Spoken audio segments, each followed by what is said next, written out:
Hi, it's Dr. Noel Williams, Optimal Health Associates, Oklahoma City, Oklahoma, March 23rd, 2020. COVID-19 update today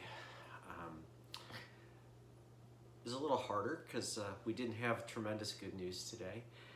First, the numbers in the United States hit 43,000. That's a 17,000 patient increase because actually some places besides the state of Oklahoma and a few other smaller states are actually getting some testing done on the coasts, which helps them start to see the extent of the problem. I mean, clearly New York City with over 20,000 people and 157 deaths so far, and the ICUs and hospitals now starting to get filled up. It is a true pandemic. Governor Cuomo said it is a national emergency that needs to be addressed more aggressively by the federal government. I agree with him completely, but I'm just an Oklahoma doctor, so my opinion doesn't matter. In the state of Oklahoma, we're over 80 cases with 2 deaths.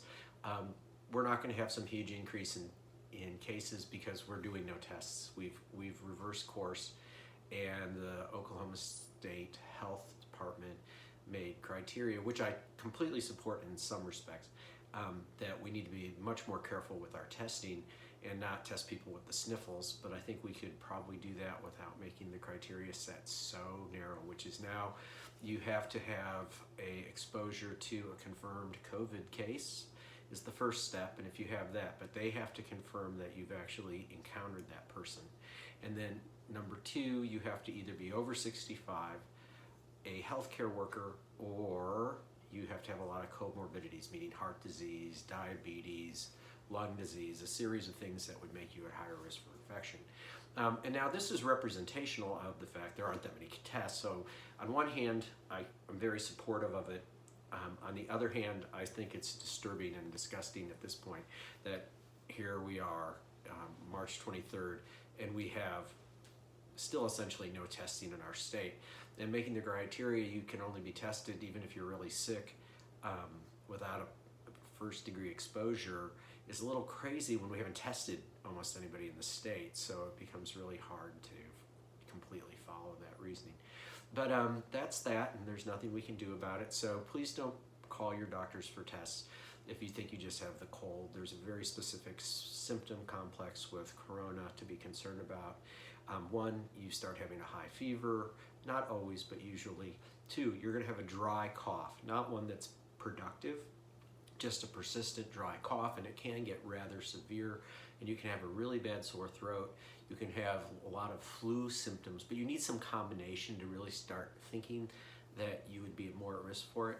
And then you also can have GI disturbance, diarrhea, cramping, and things like that. Originally, I think that was about 10%. It looks now like maybe it's more like 20%. So again, GI symptoms can be part of the picture. So if you start having all that and you start to feel pretty ill, call your primary care physician to get instructions of whether you should go into the ER or not go in the ER. But in order to go in the ER, you need to be sick. You can't just be a little bit sick. You need to either feel really, really ill, have a high fever, have some temperature, or have some problems with breathing. We can't overwhelm the system with mild to moderate flu symptoms. We have to wait, unfortunately, because the system is having its challenges right now. In terms of good news, my friends at Integris, Carl Roskowski, has reported to me that they are doing a little better with their protective equipment, personal protective equipment. Their mask supply has gone up in part because of great Oklahomans donating N95 masks. Painters and companies that have that stuff have been really making a great effort there, and I'm sure the other hospitals have had a similar experience. They have a little bit more of the gowns and a little bit more of the equipment, so they have some leeway right now. It's not, we were getting into a crisis situation at the hospitals, and I think we've backed off that. And again, that's as Governor Stitt said, which I do agree with. Oklahomans are the bomb and have really done outstanding with donating and raiding their own closets and giving away as much stuff as they can to the hospitals that really need it until the supply chain gets going again, which is starting to pick up, which is also good news. The other things to kind of keep in mind here, since we don't really have testing, is what's this whole debate about should I stay at home, should I not stay at home? If you look at any data set that shows better outcome, it's you stay at home. The countries that brought the coronavirus under control did lockdowns and stayed at home. Governor, I think it's Inslee in Washington State, actually mandated staying at home today because they're in such a desperate situation. I believe Governor Cuomo is picking up his intensity on that again, and Gavin Newsom is remaining pretty steadfast on really trying to restrict people's movements. That is going to be the only thing that prevents disease expansion or slows the curve, which again, we're going to have a massive number of COVID cases in this country. It's way too late now when we have a 17,000 patient increase in one day with almost no universal testing. It's a pretty impressive change. So be ready for it and take your zinc, and that will be helpful. The other thing I want you to know to put the virus in perspective right now is it took from the first reported case in Wuhan. Now, let's be honest, we don't totally believe it was the first reported case, but from that reported case to 100,000 people took 67 days. From 100,000 infected people to 200,000 people, it took 11 days. And then from getting from 200,000 to 300,000 people, it took 4 days, and that was just 2 days ago. And tomorrow, on the third day, we're going to go over 400,000 people in the world with coronavirus. And so at this point, it's going to start adding 100,000 people probably every 2 days, and it may go to every day. And so we're going to get into some huge numbers now, and even with just a 1 to 1.5% death rate, it's gonna start amounting to a lot of unfortunate circumstances, plus all the people who get sick and then have damage. So I would take it very, very seriously, but that's all I can encourage. I want to also own the fact that by any sane measure, I think we should have closed the country now.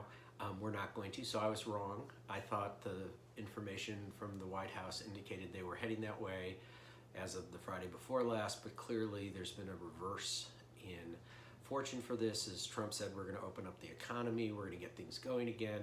That clearly is just going to result in massive dissemination of the virus even faster, which will overwhelm our hospital systems and then lead to greater economic problems and more damage to the stock market. But again, that's just my view of what's going to happen. So it's free comment on my part, so you can listen to it or not. So finally, just stay at home, stay at home, stay at home. I think that's the number one thing. If you can avoid going to the store, avoid going anywhere, I think that's the smartest thing you can do. And keep in mind with the testing, it's universal. It's not just to everyone, just to some people can't get tests or you can't get your results. I'm now 7 days out from my test and there's no signs of getting any results at all. Talking to one of my other physician friends, Bill Bondurant, he had patients who he started testing the Friday before last and Monday and Tuesday, and I was tested on Tuesday. None of them have gotten their reports back either. So it's a big group of us who can't find out if we actually have it or don't have it. So it would be nice to know. So that's it for tonight. I'll update tomorrow. Take care and best wishes.